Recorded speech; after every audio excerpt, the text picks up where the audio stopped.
Welcome back to the deep dive. Today we're doing something a little different. Usually we're digging into a tech trend or a historical event, but today we are projecting ourselves into the future, specifically the summer of 2026. It sounds far away, doesn't it? But in the world of national park travel, 2026 is basically tomorrow morning. It really is. And look, I know the temptation. You're sitting there, maybe you've got a family or you're planning a solo trip and you're scrolling through travel sites. Right. The all-inclusive resort is calling your name. Or maybe a city trip to London or Tokyo where the subway map tells you, exactly where to go. It's easy. But today, we're challenging you to skip the buffet lines and the subway maps. Yeah, we're looking at sources like the Cubicle Explorer and some official park operations releases, and the mission is pretty clear. It is time to see what the world truly has to offer. We're talking new biomes, mountains that look like paintings, and waterfalls that actually roar. And this is but you can't just wing it anymore. This isn't 1995 where you just roll up to the gate with a smile and a cooler full of sandwiches. No, absolutely not. The landscape has changed. I mean, literally in terms of climate and geology, but also logistically. If you want to hit the heavy hitters, Glacier, Yellowstone, Grand Teton, Yosemite, you need a strategy. You need a game plan. So consider this your 2026 strategy guide. We aren't just listing parks. We are diving into the logistics, the lodging, and most importantly, where to get a bison burger with huckleberries on it. Which is arguably the most critical part of the plan. Obviously. Yeah. But before we get to the burgers, we have to talk about the golden ticket. If we're pitching this for families or people doing a massive road trip, we have to talk about the America the Beautiful Pass. The Interagency Annual Pass. It is essential. It's $80, and it covers the entrance fees for the driver and all passengers in a personal vehicle at per vehicle fee areas, or up to 4 adults at sites that charge per person. Right, and considering some of these parks are charging $35 just to get in the gate for a week, I mean, if you visit 3 parks, you've already made your money back. Exactly. If you're doing the Wyoming loop, like Yellowstone and the Tetons, it pays for itself almost immediately. It's the very first thing you should buy. Okay, so pass acquired. Now, let's unpack the itinerary. Right. We're starting with the crown of the continent, Glacier National Park in Montana. And looking at the press releases for the 2026 season, there is some massive news regarding how you actually get into the park. This is huge. For the last few years, the headline has always been vehicle reservations. You needed a ticket just to drive your car onto the road. It was a source of major anxiety for people. Oh, yeah. But for summer 2026, the park has announced a major shakeup. There are no vehicle reservations required for the majority of the park. Wait, hold on. Let's clarify this. So I can just drive into Many Glacier or Two Medicine without fighting a bot online 3 months in advance. That is correct. Specifically for Many Glacier, Two Medicine, and the North Fork areas, the gates are open. That sounds almost too good to be true. There has to be a catch. There is a catch. And it centers on Logan Pass. That's the high elevation heart of the Going to the Sun Road. It's where everyone wants to go to see the goats and the views. Right. So starting July 1, 2026, they're launching a pilot program. If you drive your private vehicle up there, you are strictly limited to a maximum of 3 hours of parking. 3 hours? That doesn't seem like a lot. Yeah. I mean, if I'm just taking a selfie and buying a sticker at the visitor center, sure. But what if I'm a hiker? That's the friction point. The whole reason they're doing this is to increase turnover so more people can see Hidden Lake Overlook. But 3 hours is definitely not enough for the big trails. Right. I'm thinking of the Highline Trail. It's legendary. It clings to the side of the garden wall. It is not a short walk. So if I want to do that hike, which takes maybe 5 or 6 hours, am I just completely out of luck? No, but you have to change your strategy. You cannot take your car. If you're planning those longer alpine hikes, you absolutely must use the shuttle. They're implementing a ticketed shuttle system starting July 4. Okay, so we're trading vehicle reservations for shuttle tickets. How do we get those? Is it a lottery? It's a 2-window release system, and you really need to pay attention to this. The first batch drops on May 2nd at 8 a.m. Mountain Time. That's roughly 60 days out. And if I miss that because I'm stuck in a meeting? Then you're playing a really dangerous game. The day before game? Yes. The remaining tickets are released at 7 p.m. Mountain Daylight Time the day before your trip. I hate the day before game. Yeah. You're in your hotel room, the Wi-Fi's spotty, you're refreshing the page over and over. It's so stressful. It is incredibly stressful. So mark May 2nd on your calendar. And just to clarify the route, the West Side Express runs from Apgar to Logan Pass, and the East Side runs from St. Mary. Okay. But remember, looking at the operations map for 2026, The shuttle does not stop at Avalanche Creek this year. It is an express service. Got it. So lighter logistics for entry, but tighter logistics for hiking the big peaks. Now let's talk about one of my favorite parts of Glacier, Many Glacier. It's often called the Switzerland of North America. It is stunning, just massive mountains shooting straight up from the lakes. And since you don't need a vehicle reservation to get in this year, it might be busier. So a great way to escape the parking lot chaos is the Many Glacier narrated tour. This is a boat ride, right? It is. Well, it's actually 2 boat rides. You start on the Chief Two Guns boat, cross Swift Current Lake. Then, and I actually love this detail, you have to disembark. Wait, wow. Because there's a land bridge between the lakes. You have to hike about 0.2 miles over a really steep hill to get to Lake Josephine. A forced hike in the middle of a boat tour. I love it. Great for the kids to burn off some energy. Exactly. I mean, it's barely a hike, but it is steep. Yeah. Then you board the Morning Eagle on Lake Josephine, and it takes you right to the head of the lake. And the wildlife there is ridiculous. The sources mention bears, moose, and mountain goats just hanging out right on the cliffs above the water. Absolutely. Because you're on the water, you get a vantage point you just don't get from the shore. And for those who want to be a bit more active, maybe the solo traveler or a couple of canics, you can rent kayaks or rowboats on Swift Current Lake. Oh, nice. But here's a pro tip from the source material. Reservations for boats are only for the morning slots. So if I want to kayak at 2 p.m. First come, first served. You are standing on the dock waiting for someone to row back. So wake up early. That seems to be the universal theme. Always. Okay, let's head south. We are crossing the border into Wyoming for the classic double feature, Yellowstone and Grand Teton. These two really should be done together. They're neighbors, but they offer completely different vibes. Yellowstone is geothermal madness, and the Tetons are just these dramatic, jagged peaks. First off, when are we going? The sources suggest a really strategic window, late May or September. You avoid the peak summer crush. Yeah. July and August are just intense, but the weather is generally still pretty manageable. But you have to watch the dates for lodging, right? I feel like people assume everything is just open for the summer, but Yellowstone is really tricky. It is remarkably staggered. For 2026, the Old Faithful Inn opens relatively early on May 1st. But if you were hoping to stay at the Roosevelt Lodge cabins, which have that great rustic feel, you can't get in until June 5th. So if I book my flight for Memorial Day weekend, I literally cannot stay at Roosevelt. Correct.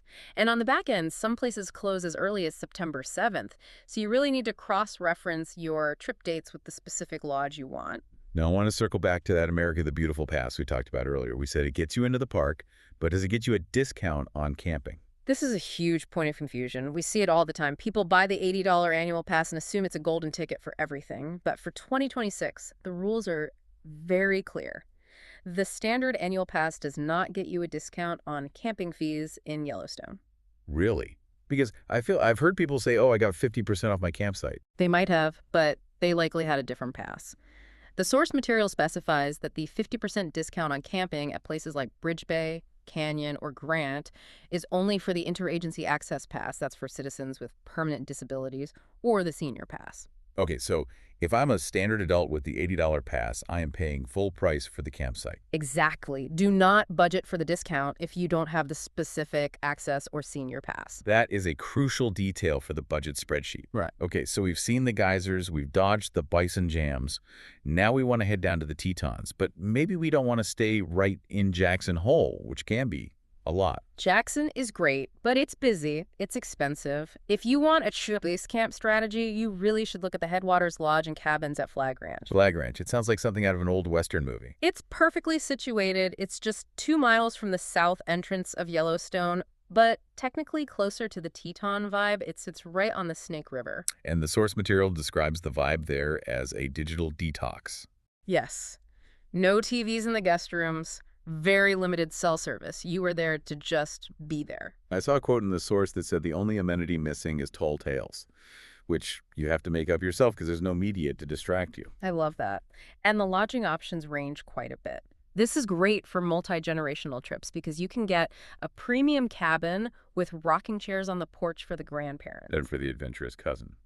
They can go for a camper cabin. What's the difference? A camper cabin is basically hard-sided camping. You get bunk beds, but no bedding is provided. You have to bring your own sleeping bag and pillow. Oh, wow. Yeah, and no private bathroom. You're using the shared campground facilities. So it's camping without the tent setup time. Precisely. Hmm? And while you're there, you have access to horseback riding, fly fishing on the Snake River, or hiking the Polecat Creek Loop. It's a very active, outdoor-focused stay. Okay, all this hiking is making me hungry, and I promised the listeners we'd talk food. Because, let's be honest, park food used to mean a bag of trail mix and a sad, squished sandwich. Not anymore, especially in the gateway towns. Let's talk West Yellowstone first. This is the town right at the west entrance. I was looking at the dining guide. And Madison Crossing Lounge seems to be the heavy hitter here. It's a definite favorite, and this is where you find that specific dish you mentioned, the huckleberry bison burger. It sounds like the most Montana thing you could possibly eat. It really is. The tartness of the berries cuts the richness of the bison perfectly. They also do an elk au poivre, if you're feeling fancy. But if you want something more casual, maybe you've got kids with you, Firehole BBQ Co. is highly rated for pulled pork and mac and cheese. And for the more adventurous eater. Bullwinkle's has an elk ravioli.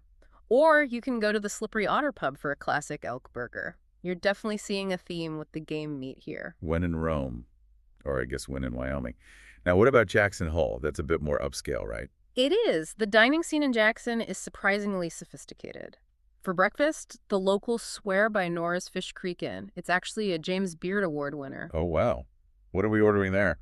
Huevos rancheros or the banana bread French toast. Sold. I don't need to hear anything else. Well, if you need something quicker, Cowboy Coffee has a sandwich called the Granger. But for dinner, I was fascinated by a place called Hand Fire Pizza. It's inside a restored theater. Wait, is this the place with the spelling error on the menu? It's intentional. They have a pizza called Meatballs, spelled Meatbawls. But don't let the spelling fool you. They use local Hereford Ranch beef. It's serious food. And for drink. Bin 22. It's a tapas place, bacon-wrapped dates, that sort of thing. But the kicker is there's no corkage fee on wine you buy in their shop. That is a great tip. Okay, moving west, we've done the Rockies. Now we are heading to the Sierra Nevada, Yosemite. The planning puzzle. Why do you call it a puzzle? Because the demand is so high and the lodging is so tiered.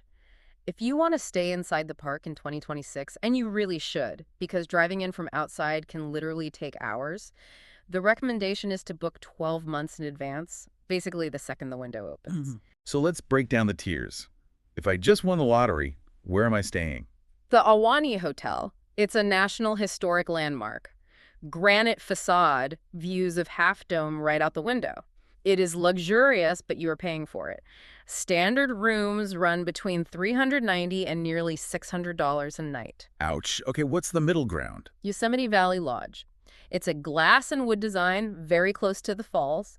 It's comfortable, standard hotel vibes, good for families who need space, but not luxury. And for those of us who want to save our money for more huckleberry burgers. You're looking at Curry Village. But this requires some explanation. You have tent cabins. Which sounds charming. It can be, but you have to choose between heated and unheated, and you have to accept that these have thin canvas walls. So you're hearing your neighbors. You are hearing your neighbors, you are hearing the wind, you are hearing everything. If that's too rustic, there's the housekeeping camp. These are interesting. They are three-walled cement enclosures with canvas roofs. The source describes them as a slight upgrade from camping. 3 walls, so it's open air on one side. It has a curtain. It's very airy. I see. But if you want to truly disconnect, there is a remote option called White Wolf Lodge. Is this the one with no electricity? Correct.